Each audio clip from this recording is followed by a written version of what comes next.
Home learning પ્રોગ્રામમાં હું Rajesh Jethwa, Shrimati RJ Kaneria girls high school Junagadh, આપ સૌ વહાલા વિદ્યાર્થીઓનું સ્વાગત કરું છું. વિદ્યાર્થી મિત્રો, આપણે આગલા સેશનમાં unit 4, read 1, read 2, comprehension, vocabulary, true, false, આ બધી જ એક્સરસાઇઝ ખૂબ સરસ રીતે જોઈ અને આ રીડ એક્ઝામિનેશન પોઈન્ટ ઓફ વ્યૂથી કઈ રીતે અગત્યનું છે એ પણ મેં આગલા સેશનમાં તમને સમજાવ્યું. હવે યુનિટ 4ને ધ્યાનમાં રાખી અને આપણે લોકો આ સેશનમાં યુનિટ 4નું લેંગ્વેજ ફંક્શન ભણવાના છીએ. ખાસ કરીને આગલા બે સેશનમાં માત્ર રીડ, એનું કોમ્પ્રિહેન્શન, વોકેબ, ટ્રુ ફોલ્સ એ બધી એક્સરસાઇઝ જોઈ. હજુ આપણે ગ્રામર બાકી હતું, તો લેંગ્વેજ ફંક્શન છે એ આપણે આ સેશનમાં જોશું. અને સૌથી મોટી વાત કે લેંગ્વેજ ફંક્શનને સ્ટાન્ડર્ડ 11th અને 12thમાં કઈ રીતે લઈ જાઓ, એ કઈ રીતે બ્લુપ્રિન્ટમાં પૂછાય છે અને વિદ્યાર્થીઓએ એની તૈયારી કેવી રીતે કરવી. How to prepare for the examination point of view. I in detail convey all concept from here in today's session. Clear? તો આપણે આજે લેંગ્વેજ ફંક્શન ઉપર આગળ વધીએ. જુઓ, ખાસ કરીને હોમ લર્નિંગ પ્રોગ્રામ અંતર્ગત આપણે લેંગ્વેજ ફંક્શનમાં આજે જે ભણવાના છીએ એ બે ફંક્શન છે. ચોથા યુનિટમાં ફંક્શન બે આપ્યા છે. એક છે expressing manner of an action અને બીજું છે making supposition of an action. હવે વિદ્યાર્થી મિત્રો, ખાસ કરીને ડે ટુ ડે લાઈફમાં આપણે જે કંઈ પણ આદાન પ્રદાન કરીએ છીએ, જે કંઈ પણ ઇન્ટરેક્શન કરીએ છીએ, એ કોઈને કોઈ પ્રકારના લેંગ્વેજ ફંક્શનના માધ્યમથી છે. લેંગ્વેજ ફંક્શનને સમજવા માટે તમને કદાચ ખ્યાલ હશે, સ્ટાન્ડર્ડ 9th, 10th, 11th અને 12th એમાં વિવિધ પ્રકારના લેંગ્વેજ ફંક્શન આપેલા છે. અને એ પ્રમાણે અહીંથી શીખવવામાં આવે એ પ્રમાણે જો તમે આ ફંક્શનનો day to day life communication, કન્વર્ઝેશનમાં ઉપયોગ કરતા થશો તો આ લેંગ્વેજ ફંક્શન તમને એકદમ હસ્તગત થઈ જશે. અને એના માટે પહેલાંની જેમ કોઈ રચનાઓ પાકી નહીં કરવી પડે. તમારામાં રિટન એબિલિટી છે, તમારામાં સ્પીકિંગ એબિલિટી છે, એ ખૂબ સરળતાથી સહજ રીતે આવશે. અને એટલા જ માટે લેંગ્વેજ ફંક્શન છે એ આપણા ભાષાનું અભિન્ન અંગ છે. તો ખાસ કરીને બે ફંક્શનના મેં તમને નામ આપ્યા. જુઓ જી, expressing manner of an action and making supposition of an action. પહેલી વસ્તુ તો તમે એ સમજો, મેનર એટલે રીત, કોઈ ક્રિયાની રીતની રજૂઆત, અને સપોઝિશન એટલે ધારણા, કોઈ ક્રિયાની ધારણા. હવે આ લેંગ્વેજ ફંક્શનને સમજતા પહેલાં તમે એનું એક એક્ઝામ્પલ જુઓ. He plays cricket as his coach advises. He plays cricket as his coach advises. જેવી રીતે એના કોચ એને એડવાઇસ આપે છે એ જ રીતે એ ક્રિકેટ રમે છે. હવે સેમ વે તમે આ એક્ઝામ્પલ જુઓ. He plays cricket as if he were a coach. એ ક્રિકેટ રમે છે જાણે કે પોતે કોચ હોય. હવે તમને આ બંનેમાં થોડી ઘણી સિમિલારિટી પણ દેખાશે, પણ આપણે અલગ અલગથી એક્ઝામ્પલ શા માટે મૂક્યા? તો કે મોટાભાગનું જે આ બંને ફંક્શન છે એ બંને ફંક્શન લગભગ એક જેવા લાગશે. બહુ હેરલાઇન ડિફરન્સ છે, એની રચનામાં થોડો ડિફરન્સ છે અને રજૂઆતમાં ડિફરન્સ છે. ફરી એક વખત જુઓ ઉદાહરણ. He plays cricket as his coach advise. જેવી રીતે એના કોચ એને એડવાઇઝ આપે છે એ રીતે એ ક્રિકેટ રમે છે. એનો મતલબ એ થયો કે એના કોચ છે એને કેવી રીતે રમવું એની સલાહ આપે છે, એટલે એ ક્રિયાની રીત બનશે. દેટ ઇઝ વાય એને તમે expressing manner of an action કહી શકશો. અને હી પ્લેઝ ક્રિકેટ એઝ ઇફ હી વ અ કોચ. એ ક્રિકેટ રમે છે જાણે કે એ કોચ હોય, તો એ ધારણા બનશે. એ કોચ હોવાની એને ધારણા છે, એને ભ્રમ છે. ફોર એક્ઝામ્પલ, હજુ એક ઉદાહરણ જુઓ. He plays cricket like his coach. એના કોચની જેમ જ એ ક્રિકેટ રમે છે. એટલે જેવી રીતે ઉપર વાત થઈ ધ સેમ વે નીચે પણ બીજા ઉદાહરણમાં એ જ વાત છે, પણ બંનેની રચનામાં ચેન્જ છે. એને આપણે ડિટેલમાં પછી જોશું. હવે આ જ સપોઝનું બીજું એક્ઝામ્પલ જુઓ. He plays cricket as if he had hit the century. એ ક્રિકેટ રમે છે જાણે કે એ સેન્ચુરી લગાવવાનો હોય. એણે સેન્ચુરી લગાવી નથી, માત્ર એની ધારણા છે. He plays cricket as if he were a coach. એ ક્રિકેટ રમે છે પણ એ કોચ નથી, માત્ર એની ધારણા છે. તો આ બંને ફંક્શનમાં એકમાં ક્રિયાની રીતનું મહત્ત્વ છે અને એકમાં જે ક્રિયા થાય છે, જે ઘટના બને છે, જે કાર્ય થાય છે એની ધારણાનું મહત્ત્વ છે. આમ જોવા બેસો તો વાત તમને એકની એક લાગે, પણ હકીકતે વાત એક નથી. બંને વાત ક્રિયાની કરે છે, પણ એક ક્રિયાની પદ્ધતિની વાત કરે છે, ક્રિયાની રીતની વાત કરે છે, ક્રિયાની મેથડની વાત કરે છે, જ્યારે એક છે એ ક્રિયાની ધારણાની વાત કરે છે. તો વિદ્યાર્થી મિત્રો, ચોથા યુનિટમાં આ બંને ફંક્શન છે. Expressing manner of an action પણ છે અને making supposition of an action પણ છે. અહીં સુધી ક્લિયર થાય છે? હવે આપણે એના યુઝ ઉપર જઈએ. જો ખાસ કરીને જ્યારે કોઈ વ્યક્તિ બીજી વ્યક્તિની જેમ કાર્ય કરે અથવા તો એ વ્યક્તિના કાર્યની રીત કે પદ્ધતિને અનુસરે, ત્યારે આ લેંગ્વેજ ફંક્શનનો ઉપયોગ થાય. ફરી એક વખત જોઈ લો. કોઈ વ્યક્તિ બીજી વ્યક્તિની જેમ જ ક્રિયા કરે. ફોર એક્ઝામ્પલ, હું લખતો હોય તો મારી જેમ જ મારો સન લખે, તો એ મારી રીતની એ મારી એક્શનની મેનર થઈ, એ મારી ક્રિયાની રીત થઈ.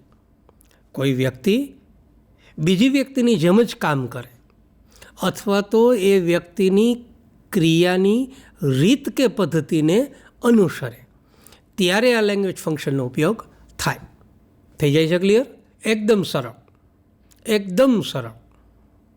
એક વ્યક્તિ બીજી વ્યક્તિની ક્રિયાની પદ્ધતિને અનુસરે ત્યારે આપણે આ લેંગ્વેજ ફંક્શન એટલે કે એક્સપ્રેસિંગ મેનર ઓફ એક્શનનો ઉપયોગ કરી શકીએ. ઓકે, હવે આપણે આ જ રીતે સપોઝિશનનો યુઝ જોઈએ.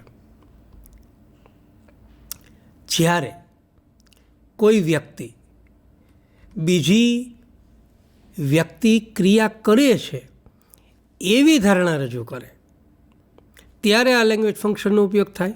ફરી એક વખત જોઈ લો. જ્યારે કોઈ વ્યક્તિ બીજી વ્યક્તિની જેમ ક્રિયા કરે છે એવી ધારણા રજૂ કરે, ત્યારે આ લેંગ્વેજ ફંક્શન એટલે કે મેકિંગ સપોઝિશનનો ઉપયોગ થાય. હવે આ બંનેના ઉદાહરણ જુઓ, તમને યુઝ ક્લિયર થશે. મેનર ઓફ એન એક્શન શું કહે છે? તો કે ધ્યેય jumps from the building as the Spider-Man does. કઈ રીતે સમજશું? જેવી રીતે સ્પાઈડરમેન જમ્પ કરે છે, જેવી રીતે સ્પાઈડરમેન જમ્પ કરે છે એવી જ રીતે ધ્યેય છે એ બિલ્ડિંગ ઉપરથી જમ્પ કરે છે. શું થયું? સ્પાઈડરમેનની જમ્પ કરવાની, એની કૂદકો મારવાની રીત છે એ ધ્યેય અપનાવે છે. એનો મતલબ એની મેથડ થઈ. હવે એ જ રીતે તમે નીચે ઉદાહરણ હજુ જુઓ. Dhyey jumps from the building as if he were the spiderman. Dhyey building ઉપરથી જમ્પ લગાવે છે જાણે કે સ્પાઈડરમેન હોય. એકચ્યુઅલી ધ્યેય જમ્પ લગાવવાની ક્રિયા કરે છે, પણ એની ધારણા એ છે કે એ સ્પાઈડરમેન છે. જ્યારે ઉપરનું ઉદાહરણ એવું હતું કે જેવી રીતે સ્પાઈડરમેન છે જમ્પ લગાવે છે, એવી જ રીતે ધ્યેય છે એ બિલ્ડિંગ ઉપરથી જમ્પ લગાવે છે. મતલબ એ થયો કે સ્પાઈડરમેનની જમ્પ મારવાની જે ક્રિયા છે, કૂદકો મારવાની જે ક્રિયા છે, એની રીતને ધ્યેય અનુસરે છે. એના જેમ જ એની એવી રીતે જ કામ કરવાની ટ્રાય કરે છે. જ્યારે સપોઝિશનમાં શું થાય છે? એમાંય ક્રિયા તો જમ્પ લગાવવાની જ થાય છે, એમાંય ક્રિયા તો કૂદકો મારવાની જ થાય છે, પણ ત્યાં ધ્યેય છે એવી ધારણા કરે છે કે હું સ્પાઈડરમેન હોઉં. તો એકમાં ક્રિયાની ધારણા છે અને એકમાં છે એ ક્રિયાની રીત છે. આ રીતે બંને ફંક્શન તમે અલગ અલગ વિચારી શકશો, બંને ફંક્શનને અલગ અલગ ડિફરન્શિએટ કરી શકશો. હજુ તમે ખાસ ધ્યાનથી જોજો. One of the function expressing manner of an actions represent the method of an action, manner of an action. And the second one is supposition of an action. Jump લગાવવાની જે ક્રિયા છે એની ધારણા, અને એની ધારણા એ સ્પાઈડરમેનની જેમ કરે છે. જુઓ, થઈ જાય છે ક્લિયર?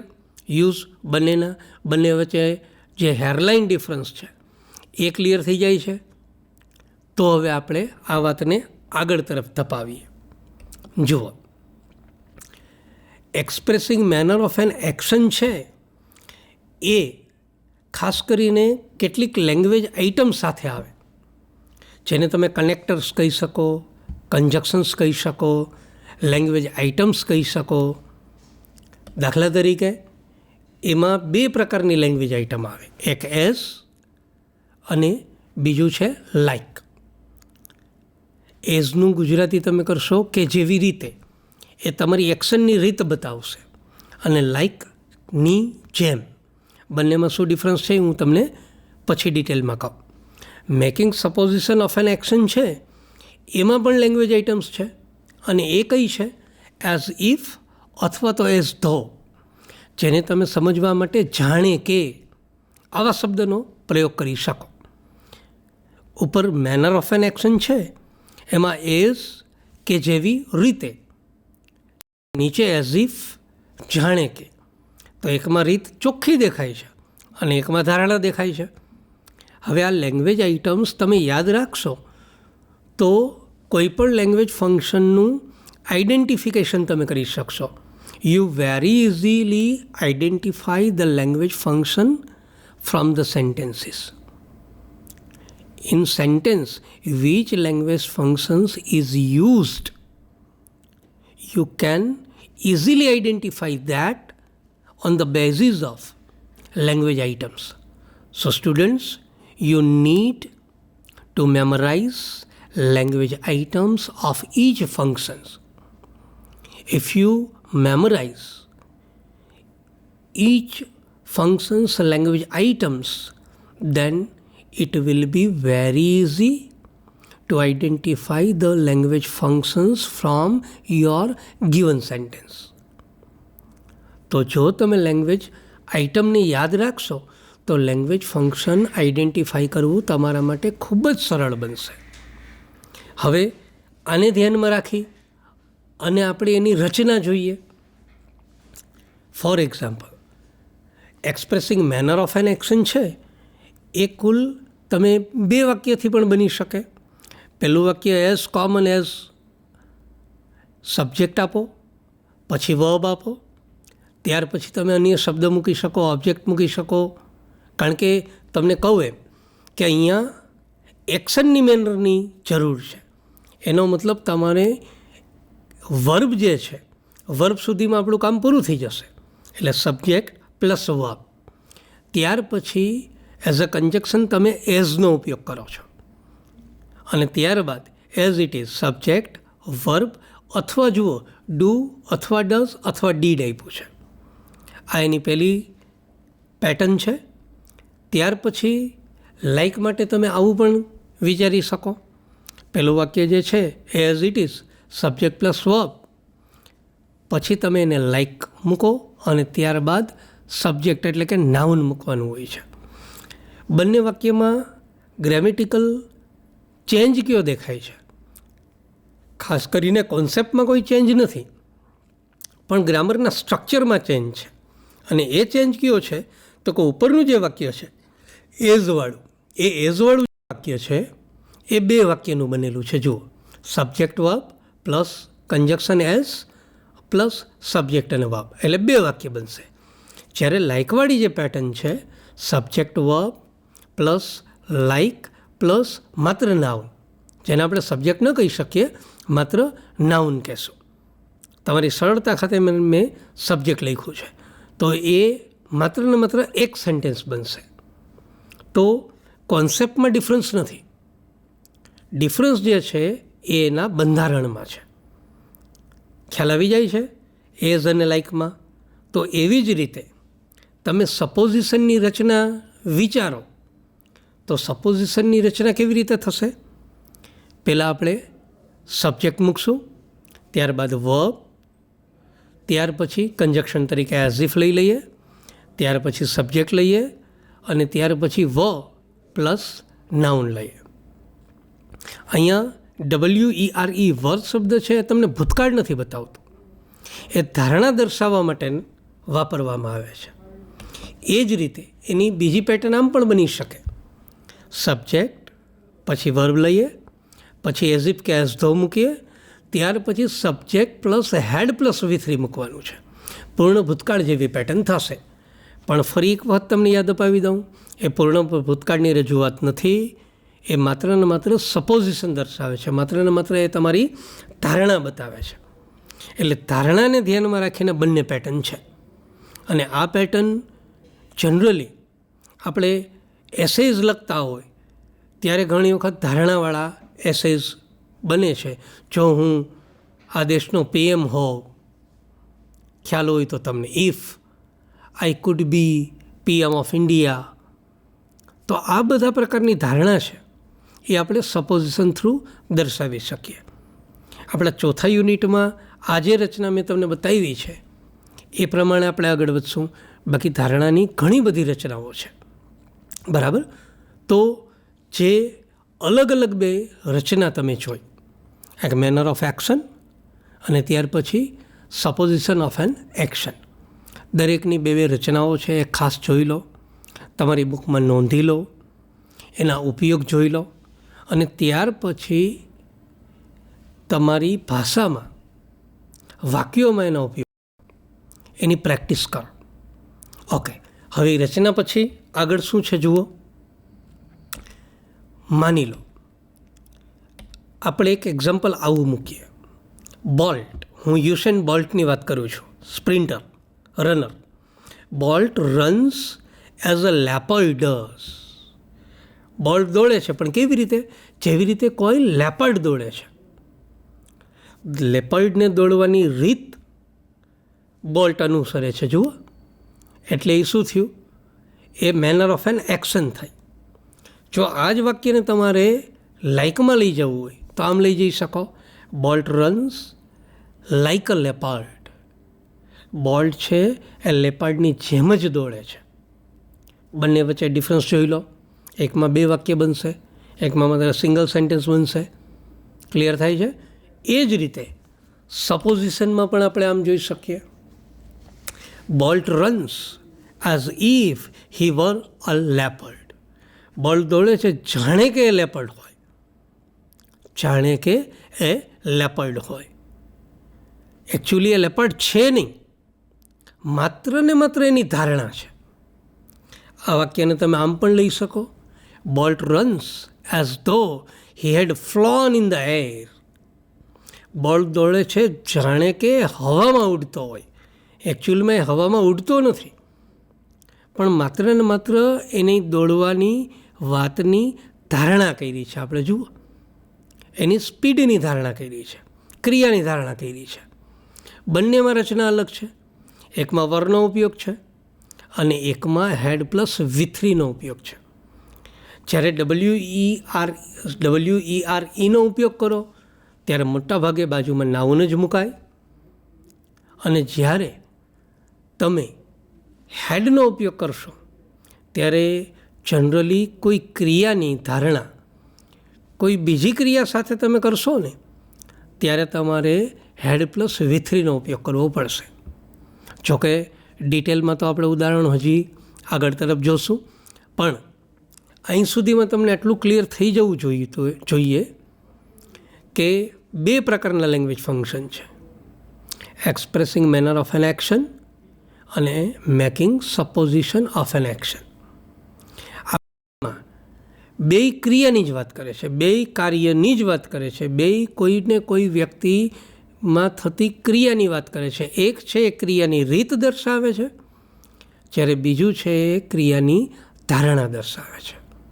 બરાબર છે? ત્યાર પછી આપણે શું જોયું? એના યુઝ જોયા. ત્યાર પછી લેંગ્વેજ આઇટમ્સ જોઈ, અને લેંગ્વેજ આઇટમ્સ બાદ પછી એના ઉદાહરણ જોયા. થઈ જાય છે ક્લિયર?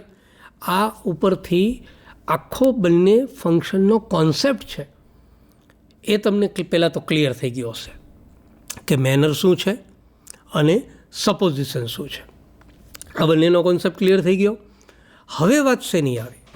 હવે તમે આ વસ્તુની તૈયારી કેવી રીતે કરશો? આ લેંગ્વેજ ફંક્શન ઉપર તમારે માસ્ટરી મેળવવી હોય, આ લેંગ્વેજ ફંક્શન તમારે સરળતાથી હસ્તગત કરવું હોય, તો તમે કેવી રીતે આમાં આગળ વધી શકો?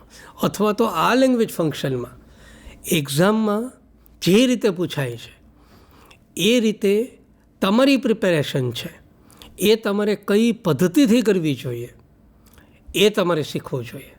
અને એના માટે આપણે ખૂબ જ સરળતાથી તમને હું બ્લ્યુપ્રિન્ટ પ્રમાણે આપણી જે મોડેલ પેપર છે, પેપર સ્ટાઇલ છે, અને એમાં જે રીતે લેંગ્વેજ ફંક્શન પૂછાય છે એ લેંગ્વેજ ફંક્શન માટે હું તમને અત્યારે જ આ સેશન જેવું એન્ડ લેશે ત્યાં સુધીમાં જ તમે આ બંને ફંક્શન છે એમાં તમે માસ્ટરી મેળવી ચૂક્યા હશો. થાય છે ક્લિયર? બરાબર. તો ચાલો હવે આપણી વાતને આપણે આગળ ધપાવીએ. કોન્સેપ્ટ ક્લિયર થઈ જાય છે. હવે કોન્સેપ્ટ બાદ આપણે એક્ઝામિનેશન પોઈન્ટ ઓફ વ્યૂથી આ ફંક્શનને કેવી રીતે સરળતાથી શીખી શકીએ એના વિશે વાત કરીએ. જુઓ,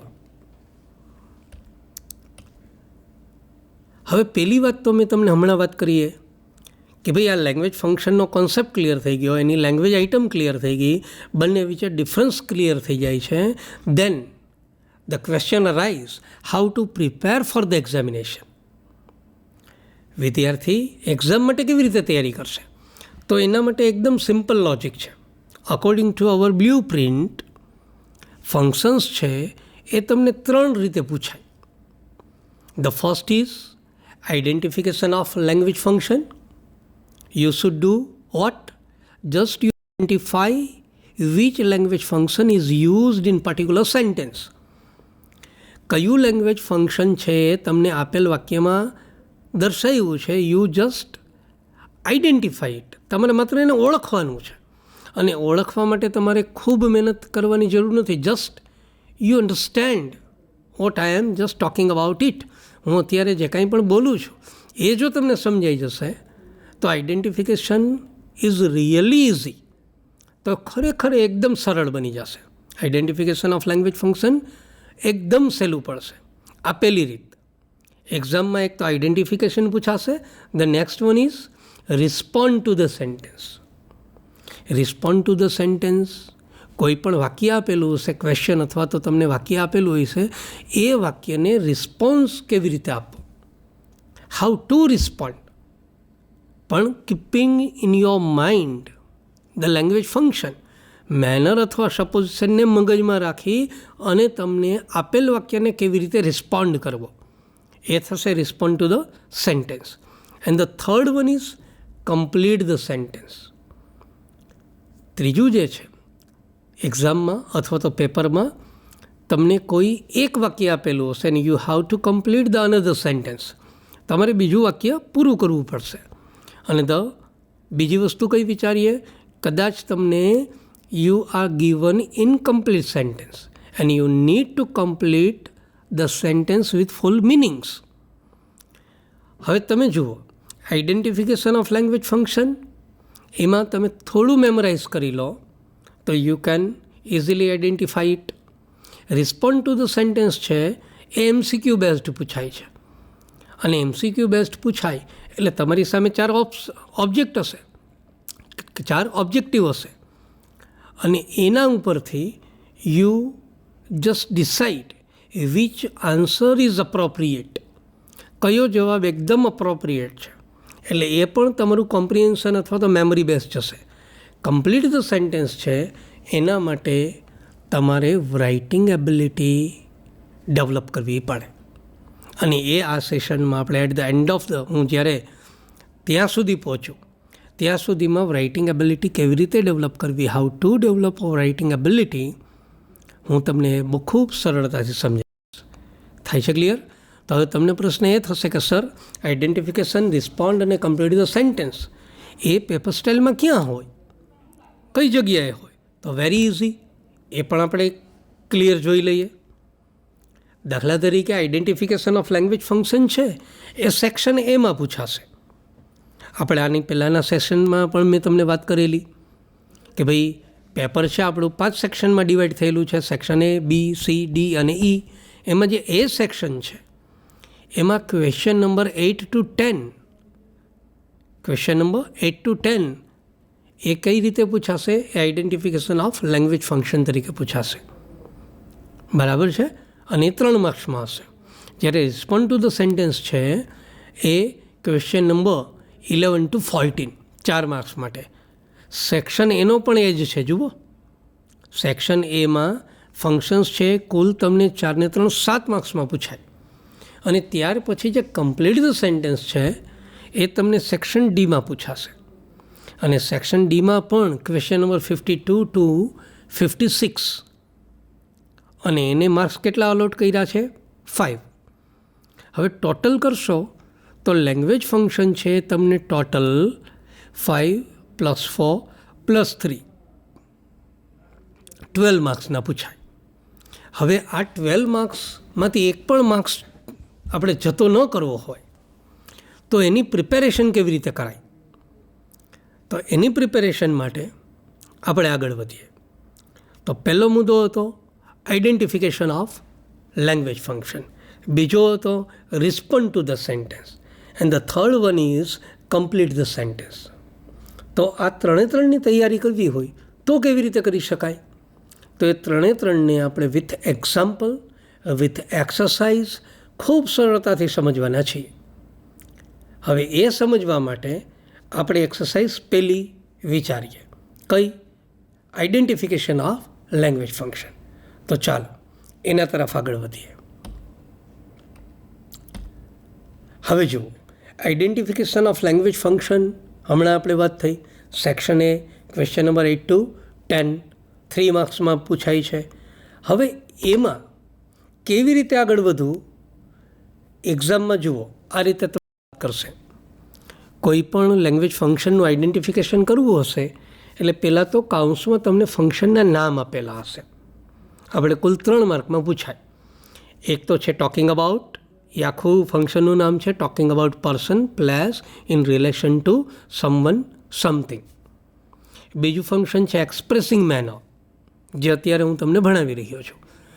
પછી મેં લખ્યું છે સોલ્વિંગ રિઝલ્ટ, અને પછી લખ્યું છે મેકિંગ સપોઝિશન, જે અત્યારે હું તમને ભણાવી રહ્યો છું.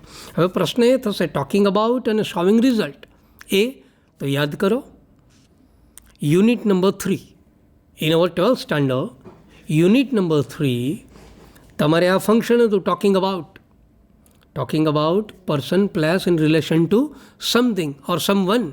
આ તમે ઓલરેડી ભણી ચૂક્યા છો, અને એ મેં જ તમને ભણાવેલું છે 3જા યુનિટમાં. એના પછીનું એક જે મને દેખાય છે સોલ્વિંગ રિઝલ્ટ, એ 2જા યુનિટનું ફંક્શન છે. હવે અત્યારે આપણે લઈએ છીએ 4થું યુનિટ, તો એનો મતલબ એ થાય કે ટોકિંગ અબાઉટ પણ તમે ઓલરેડી ભણી ચૂક્યા છો. મેનર અને supposition still I am teaching you, અને રિઝલ્ટ છે that is also already learn by you, એ પણ તમારા દ્વારા શીખાયેલું જ છે. તો એનો મતલબ એ થશે કે 4 ફંક્શન્સ તમારી નજરમાં આવેલા છે, તમે શીખી ચૂકેલા છો. મેનર અને સપોઝન અત્યારે શીખો છો, પહેલાં 2 છે એ ઓલરેડી તમે શીખી ચૂક્યા છો.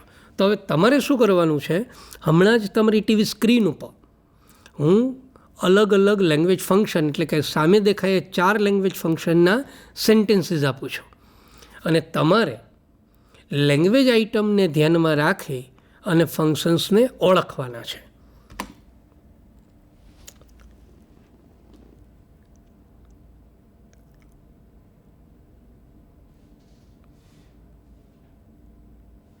રેડી? હવે તમે દરેકને જુઓ. પહેલાં રેડ કલરમાં તમને જે દેખાય છે એ બધી જ લેંગ્વેજ આઇટમ્સ છે, કન્જક્શન્સ છે, એના કનેક્ટર્સ છે. પહેલાં તો શાંતિથી બધા વાક્યોને જોઈ લો. સોનિયા ડાન્સીસ એઝ હર ટીચર ઇન્સ્ટ્રક્ટ્સ, એમાં ઓળખવા માટે, આઈડેન્ટિફાઈ કરવા માટે શબ્દ આપ્યો છે as. Dharm bats as if he were Dhoni. Next, Roshni has the same pen as he has. અને Chagu solves the needy like a nurse. They is smart enough to solve it. Rajvi swims as if she were fish. And Hers talks with me as my boss does. તો દરેકની પહેલાં તો language item વિચાર, અને એ પ્રમાણે if you memorise language items of each function, then don't worry about that. You very easily identify the function used here in this sentence.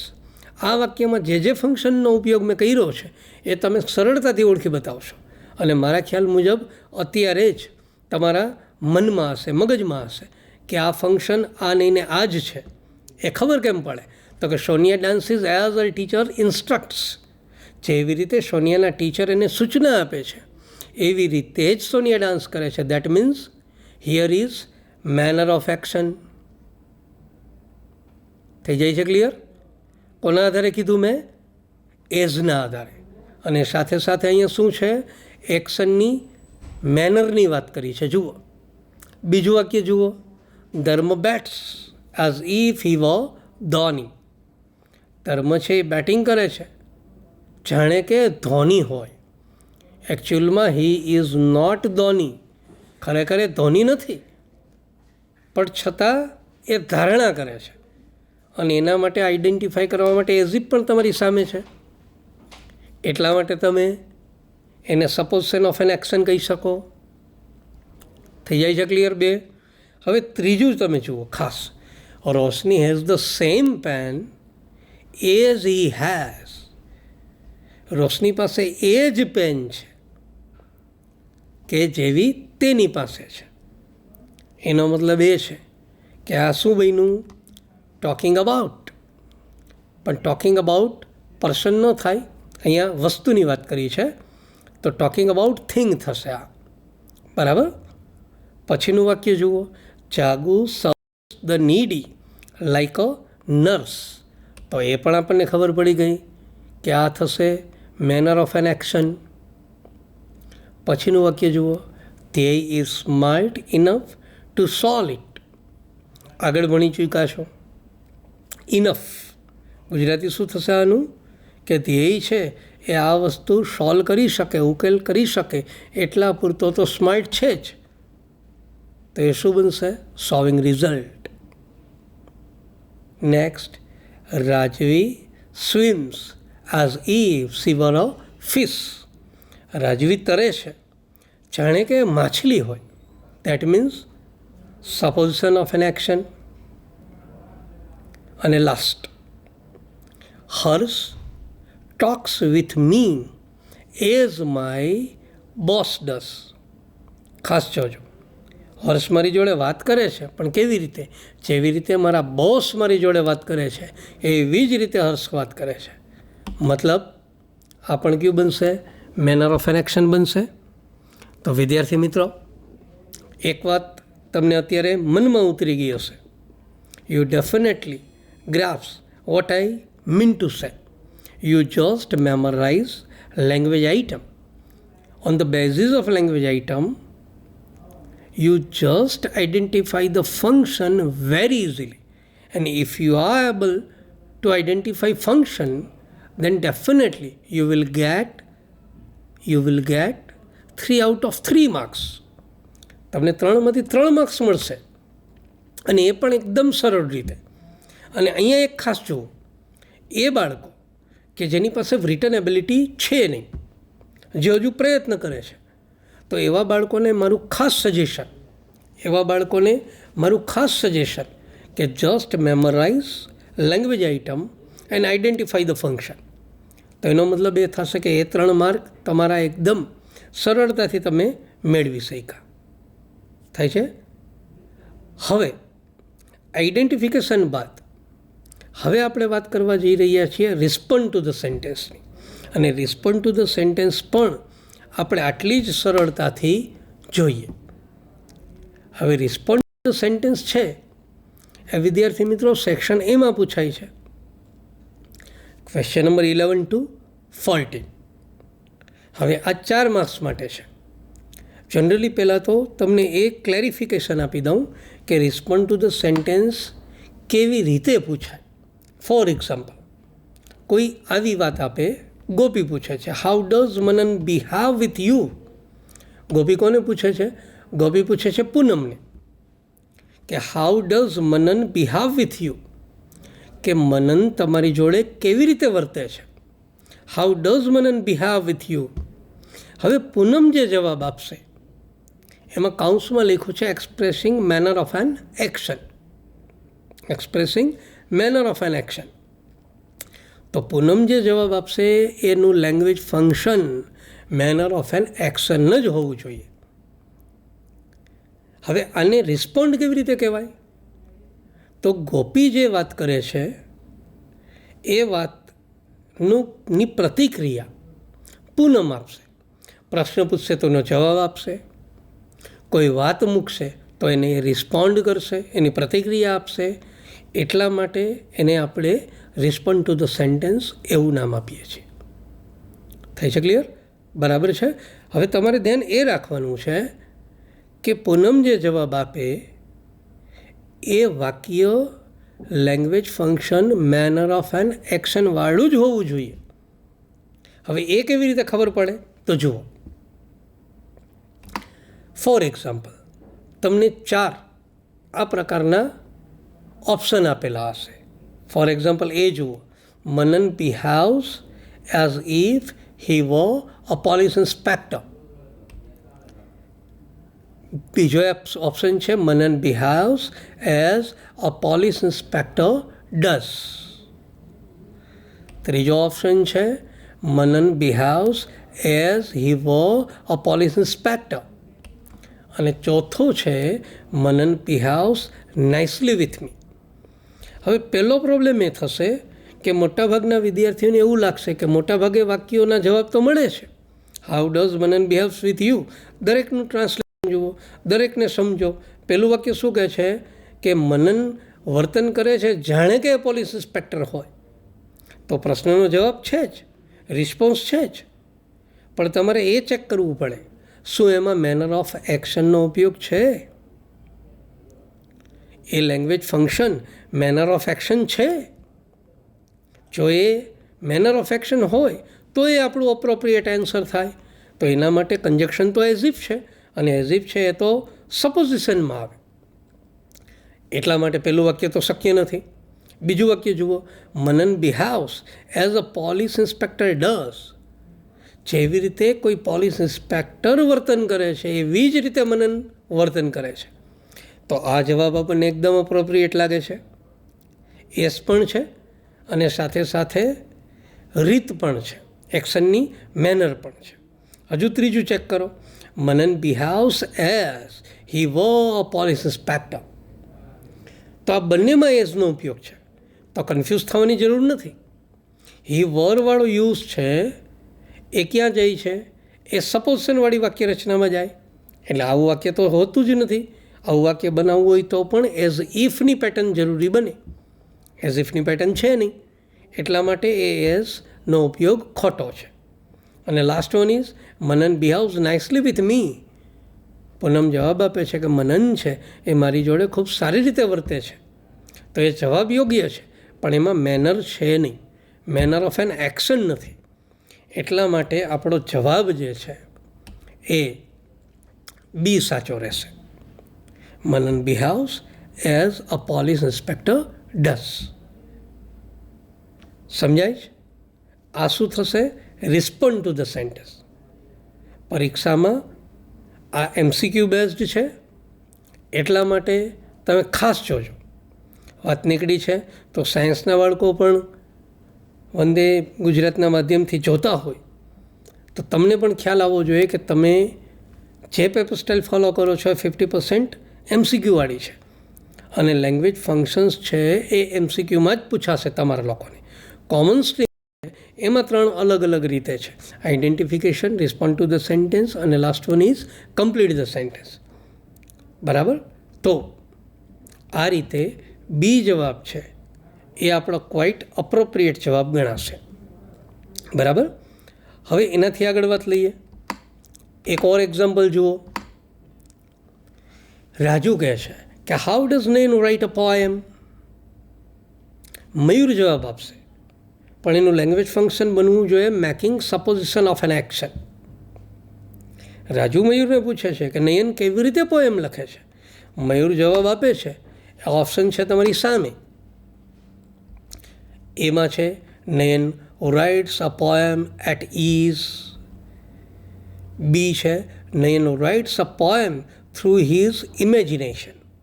C Nayan writes a poem as a great poet does. અને last one Nayan writes a poem as if he were a great poet. પહેલાં તો તમારે એ વિચારવું જોઈએ કે તમને પૂછવામાં શું આવ્યું છે. What you wish to find out. તમારે કયું ફંક્શન શોધવું છે. તો તમારે એ જ રિસ્પોન્સ જોઈએ છે જે રિસ્પોન્સમાં સપોઝિશન હોય. લગભગ 4 જવાબ તમને એક સરખા લાગશે. દાખલા તરીકે એ જુઓ, નયન પોએમ લખે છે કેવી રીતે, તો કે એકદમ સરળતાથી. તો રાજુનો પ્રશ્ન એ જ હતો કે નયન કેવી રીતે પોએમ લખે છે, તો કે એકદમ સરળતાથી. તો પહેલી નજરે એ જવાબ આપણને સાચો લાગે, પણ એક્ઝેક્ટલી એમાં સપોઝિશન ફંક્શન ઉપયોગ લેવાયેલું નથી. દેટ ઇઝ વાય એ અપ્રોપ્રિએટ ન કહેવાય. Nayan writes a poem through his imagination. Nayan છે એ પોતાની કલ્પના શક્તિથી પોએમ લખે છે. તો વાત સાચી છે. That is respond. But what we want supposition of an action, and just I don't see any kind of supposition of an action in your B. બીમાં આપણને કોઈ સપોઝિશન લેંગ્વેજ ફંક્શન નથી દેખાતું. જવાબ છે respond is right, but supposition is not use that. એટલા માટે B પણ યોગ્ય નથી. સી જુઓ, Nayan writes a poem as a great poet does. Nayan કવિતા લખે છે કેવી રીતે, તો કે જેવી રીતે એક મહાન પોએટ લખતો હોય, મહાન કવિ લખતો હોય એમ લખે છે. આમાં એક લેંગ્વેજ ફંક્શન આપ્યું છે પણ મેનર છે, સપોઝિશન નથી. એટલા માટે એ પણ અપ્રોપ્રિએટ નથી. તો ડી, તો કે Nayan writes a poem as if he were a great poet. Nayan કવિતા લખે છે જાણે કે એ મહાન કવિ હોય. અહીંયા ધારણા દેખાય છે, અને અહીંયા ધારણા દેખાય છે એટલા માટે આપણો જવાબ ડી અપ્રોપ્રિએટ બનશે. The most appropriate answer is D. થાય છે clear? That is called respond to the sentence. અને એ આપણને આપવામાં આવ્યું છે MCQ બેઝિસ ઉપર. હવે જે વાત આપણે કરવા માગીએ છીએ એ વિદ્યાર્થી મિત્રો કમ્પ્લીટ ધ સેન્ટેન્સની છે. Complete the sentence section A question વિદ્યાર્થી મિત્રો section D question number 52 to 56 complete the sentence. હવે કમ્પ્લીટ ધ સેન્ટેન્સમાં એક વાત આપણે સમજવી પડે.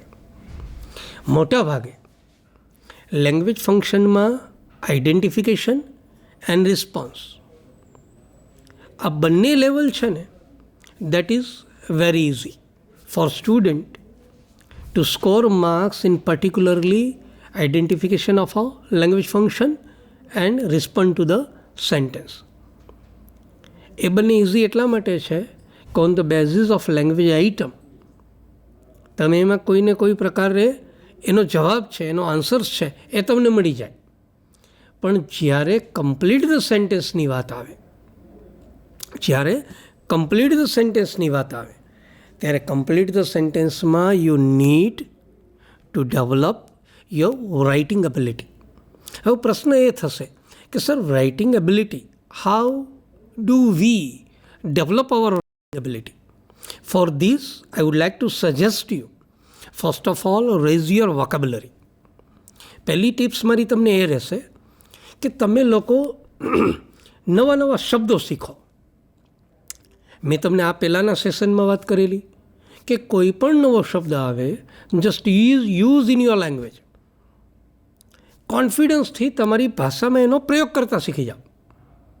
હવે તમને પ્રશ્ન એ થશે કે સર શીખવા માટે અમને ડર લાગે છે કે વેધર વી આર રોંગ, અમારી લેંગ્વેજમાં એરર હશે તો. Don't bother for the mistakes. ભૂલોથી ન ડરો. તમે જસ્ટ નવા શબ્દનો પ્રયોગ તમારી ડે ટુ ડે લાઈફ કોમ્યુનિકેશનમાં, ડે ટુ ડે ટોકિંગ જે કરો છો, ડિસ્કશન કરો છો, just use those new words in your communication. તમે તમારા કોમ્યુનિકેશનમાં એ શબ્દોનો જસ્ટ પ્રયોગ કરતા શીખો. જેથી કરીને શું થશે, તમે you just enrich your vocab. એ માધ્યમથી, એ રીતથી તમે તમારી વોકેબને એનરીચ કરી શકશો. અને વન્સ એક વખત જો તમારી વોકેબ એનરીચ થઈ જશે તો તમને જે વિચારો આવે છે એના શબ્દો તમને મળી જશે. Basically we are Gujarati people અને ગુજરાતી માધ્યમમાં ભણેલા બાળકો છીએ. દેટ ઇઝ વાય આપણને અંગ્રેજીમાં કદાચ વિચારો ન આવે. આપણને જે વિચારો આવશે એ માતૃભાષામાં જ આવશે. પણ એ માતૃભાષામાં જે શબ્દો સ્ટ્રાઇક થશે એનું અંગ્રેજી આપણે જાણવું ખાસ જરૂરી બનશે. અને જો એ નહીં જાણો તો તમારામાં રિટન એબિલિટી, રાઇટિંગ એબિલિટી જે ડેવલપ કરવી પડે, જે ડેવલપ થવી જોઈએ, એ લેવલે એટલી સ્પીડથી એ ન થાય. હવે એ વસ્તુ માટે કમ્પ્લીટ ધ સેન્ટેન્સ કેવી રીતે લઈ જવું તો એની વાત કરીએ. જો ફોર એક્ઝામ્પલ એક વાક્ય આપું છું, જ્યોત ક્રાઇઝ. જ્યોત રડે છે. હવે તમારે you just complete the sentence. You are given in incomplete sentence. તમને એક અધૂરું વાક્ય આપ્યું છે and you need to complete the sentence without any kind of grammatical error. Grammatical error વગર તમારે એ વાક્ય પૂરું કરવાનું છે. અને સાથે સાથે ઇટ શુડ બી મિનિંગફુલ. સાથે સાથે એ વાક્ય અર્થસભર હોવું જોઈએ. હવે પ્રશ્ન પહેલો એ થાય કે સર એક અધૂરું વાક્ય છે, જ્યોત ક્રાઇઝ, હવે પછી શું કરવું? તો પહેલું કામ કરો કે તમને ક્યુ લેંગ્વેજ ફંક્શનમાં આનો જવાબ બનાવવો છે. તો કાઉન્સમાં આપણને લેંગ્વેજ ફંક્શન આપ્યું છે making supposition of an action. Making supposition of an action. હવે પહેલી વાત, તમે એના લેંગ્વેજ આઇટમ્સ યાદ કરો. સપોઝિશનમાં આવે છે એઝ ઇફ, એઝ ધો. આ તો આપણને આઈડેન્ટિફિકેશનમાં ક્લિયર થઈ ગયું. હવે વાક્યને કેવી રીતે બનાવવું? તો પહેલાં વિચાર, જ્યોત ક્રાઇઝ. હવે કલ્પના કરો, જ્યોત રડે છે. તો કલ્પનામાં મને એક આવી વસ્તુ દેખાય છે. જુઓ, જ્યોત રડે છે, જાણે કે એ નાનકડું બાળક હોય એવું મને યાદ આવે. જુઓ, જ્યોત રડે છે જાણે કે એ નાનું બાળક હોય. Jyot cries as if he were a child. એકદમ સરળતાથી વાક્ય બન્યું. જુઓ, Jyot cries as if he were a child. હવે આના એક કરતાં વધારે જવાબ હોઈ શકે. It has many answers. It has many answers as per your vocabs, as per your capability. તમે જેટલું વિચારો એટલા જવાબ આના બની શકે. થાય છે ક્લિયર? બરાબર. માની લો કે બીજો વિચાર મને કંઈક આવો આવે.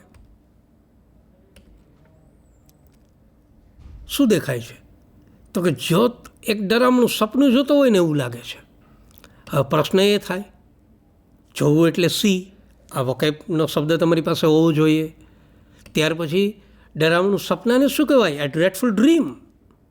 આ બે શબ્દો તમને ક્લિયર થઈ ગયા.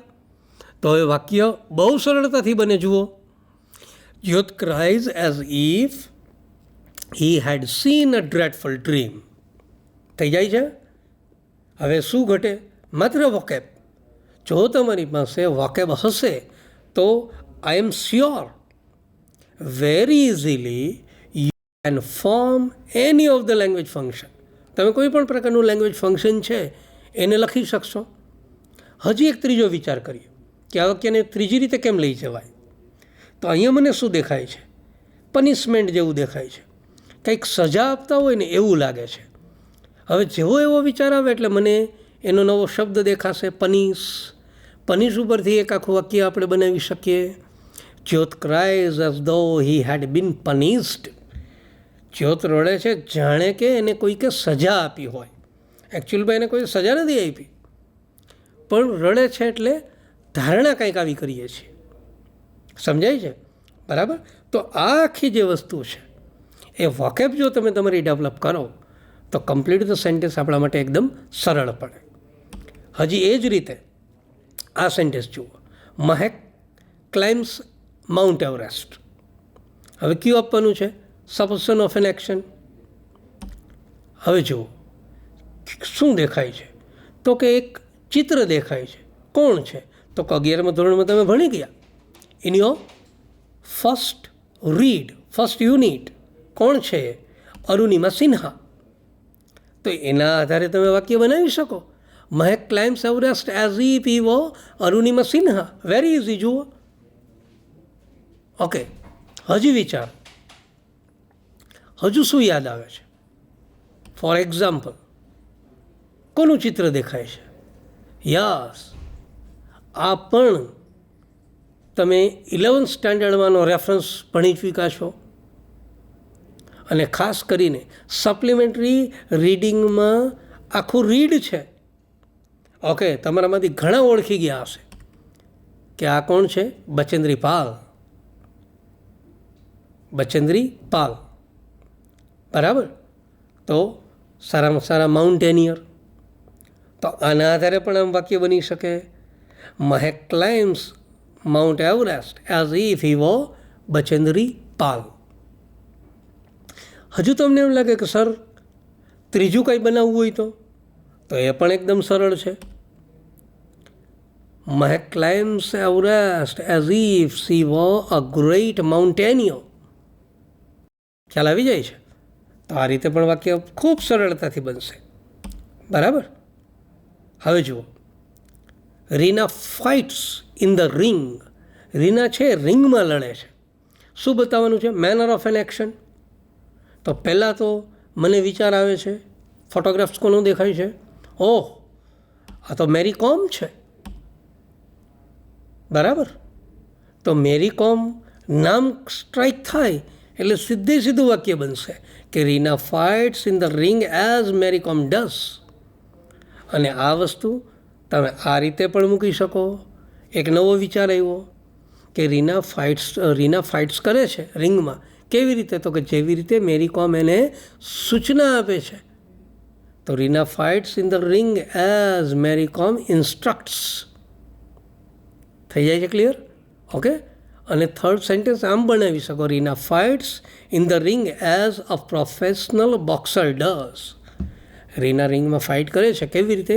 જેવી રીતે કોઈ પ્રોફેશનલ બોક્સર છે એ ફાઇટ કરતો હોય એમ ફાઇટ કરે છે. બરાબર. તો વિદ્યાર્થી મિત્રો, હવે એક છેલ્લું વાક્ય લઈ લઈએ. Tirth works on computer. Tirth computer પર કામ કરે છે. કેવો વિચાર આવે છે? જુઓ. 11મું ધોરણ, standard 11, unit number 2, read number 2. Pranav મિસ્ત્રીવાળી વાત આવી પ્રણવ મિસ્ત્રી IT એન્જિનિયર છે, તો એના ઉપરથી વાક્ય બને Tirth works on computer like Pranav Mistry. Manner of action થઈ ગયું. હવે સપોઝ એડવાઇસ શબ્દ યાદ આવે છે, તો આવી રીતે વાક્ય બનાવી શકાય Tirth works on computer as Pranav Mistry advises. અને થર્ડ સેન્ટેન્સ આમ બનાવી શકો Tirth works on computer as an IT expert does. તો વિદ્યાર્થી મિત્રો, આ રીતે કોઈ પણ લેંગ્વેજ ફંક્શન તમે 3 રીતે લઈ જઈ શકો. Identification of language function, respond to the sentence and complete the sentence. તો આ રીતે ત્રીજા સેશનના અંતે આપણે unit number 4, read number 1, read number 2, comprehension, vocab સાથે લેંગ્વેજ ફંક્શન બધી જ વસ્તુ પૂર્ણ કરીએ છીએ. Thank you very much. Stay safe.